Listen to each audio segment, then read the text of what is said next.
कि इंजीनियर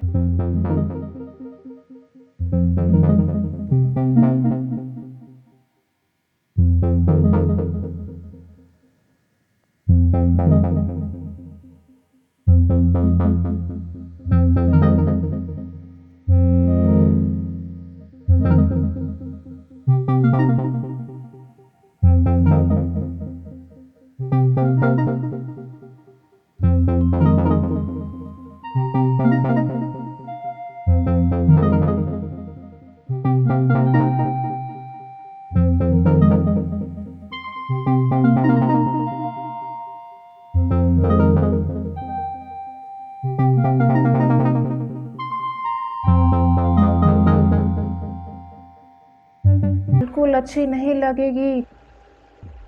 वो तुम्हें ताने मार मार कर तुम्हारा जीना हराम कर देगी। ये है इनकी बहू नीता। मम्मी जी बताइए कौन कौन सी साड़ियाँ रखनी है, मैं आपकी सूटकेस पैक कर देती हूँ। कुछ दिनों बाद कमला जी इन लोगों के साथ बैंगलोर आ गई। इनके बेटे और बहू इनका पूरा ख्याल रखते और साथ में ही खाना खाते। दोनों की यही कोशिश रहती कि कमला जी को किसी तरह खुश रखे। इनका एक 8 साल का बेटा है चिंटू, जो दादी माँ कहकर दादी के पीछे घूमता रहता है। बेवजह ही लोग आजकल के बच्चों को बदनाम करते हैं कि वे लोग बुजुर्ग माँ बाप की कद्र नहीं करते, खास कर जब बहू कमाने वाली हो तो। नीता भी तो कमाती है, लेकिन कितने अच्छे से घर और दफ्तर दोनों संभालती है, कोई ताना भी नहीं मारती। एक दिन सबने बाहर मॉल में घूमने का प्लान किया।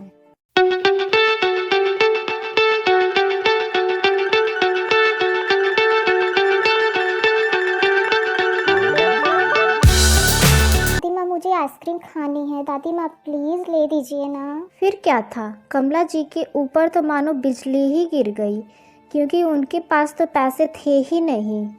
सॉरी बेटा, मैं अपना पर्स घर में ही भूल गई। फिर चिंटू ने दादी की तरफ कुछ अजीब नज़रों से देखा। उसे लगा कि आइसक्रीम न दिलाना पड़े, इसलिए कमला जी बहाना मार रही है, लेकिन कमला जी कर भी क्या सकती थी। घर आने पर थोड़ी देर सभी ने टीवी देखा। अंश अपने कमरे में सोने चला गया।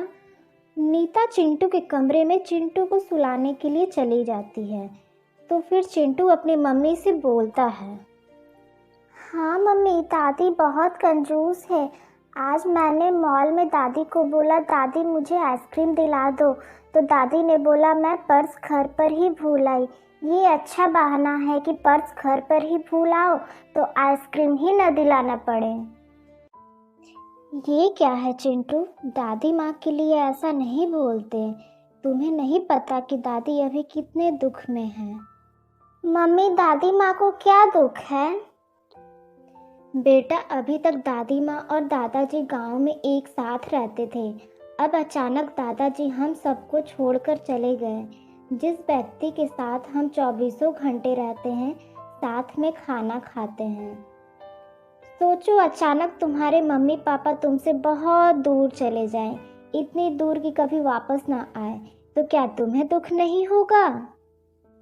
सॉरी मम्मी, मैं आज के बाद से कभी भी दादी को ऐसा नहीं बोलूँगा। ये बातचीत अचानक कमला जी सुन लेती है और कहती है, मुझे अपनी बहू पर बहुत गर्व हुआ। यदि मैं भी होती तो अपने बच्चे को ऐसे न समझा पाती। दूसरे दिन अंश ऑफिस चला गया और चिंटू स्कूल। नीता ऑफिस जाते जाते कमला जी के हाथ में कुछ रुपए देने लगी। ये क्यों बहू, मुझे पैसों का क्या काम है? मम्मी जी, इंसान को पैसों का कब काम पड़ जाए कह नहीं सकते। आप मंदिर जाती है, कभी दक्षिणा चढ़ा दिया कीजिए। कभी चिंटू कोई चीज़ के लिए जिद करने लगे तो उसे चीज़ लेकर दे दीजिए। लेकिन बहू। मम्मी जी, यदि यह पैसे अंश आपको देते तो क्या आप मना करती? नहीं ना। आपकी बहू भी तो कमाती है, तो फिर आप अपनी बहू से पैसे क्यों नहीं ले सकते? ये सुनकर कमला जी की आंखों में पानी आ गया। लोग बेवजह ही कुछ कमाने वाली बहुओं के दुर्व्यवहार को देखकर सभी कमाने वाली बहुओं पर लांछन लगाते हैं। कुछ बहुएं नीता जैसी समझदार सुलझे विचारों वाली बड़ों का सम्मान करने वाली भी होती है। मेरी कहानी आपको कैसी लगी यह हमें कमेंट में बताइए और यदि अच्छी लगी हो तो प्लीज़ चैनल को सब्सक्राइब कीजिए।